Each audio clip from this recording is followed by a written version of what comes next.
That's one small step for man, one giant leap for mankind. 50 ans après le premier pas sur la Lune, certains continuent de croire que l'homme n'y est jamais allé. Ils pensent qu'il s'agit d'un immense complot et que tout a été réalisé dans des studios. Pour appuyer leur argumentaire, ils avancent plusieurs éléments qu'ils considèrent comme des preuves, comme par exemple celui du drapeau flottant. En arrivant sur la Lune, la mission Apollo 11 a planté un drapeau américain. Pour les sceptiques, quelque chose clochait.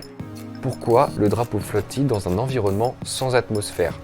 En prêtant plus attention aux images, on peut observer qu'une barre horizontale a été fixée pour permettre au drapeau de rester tendu, et pour l'impression de vent qu'on peut avoir, c'est juste que le drapeau est froissé, mais il garde bien la même forme sur plusieurs clichés. Autre élément pointé du doigt, le ciel qu'on peut observer depuis la Lune, qui est trop sombre au regard des images. Les complotistes trouvent étrange qu'aucune étoile ne soit visible sur les clichés. L'explication tient dans le matériel utilisé par Neil Armstrong et Buzz Aldrin pour filmer. Les caméras et appareils photo étaient réglés pour une exposition de jour qui assombrit l'arrière-plan, en l'occurrence le ciel. Le module utilisé par les astronautes pour se rendre sur la Lune a lui aussi été remis en cause.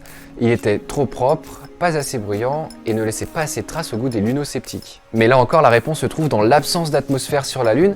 Sans atmosphère, le bruit ne se propage pas et la poussière ne peut pas rester collée à un corps étranger. Mais sinon, non, je vous rassure, l'homme a bel et bien marché sur la Lune il y a 50 ans et il y est même retourné depuis puisque 5 autres missions ont été menées par les États-Unis et des morceaux du satellite ont été ramenés sur Terre à chaque fois.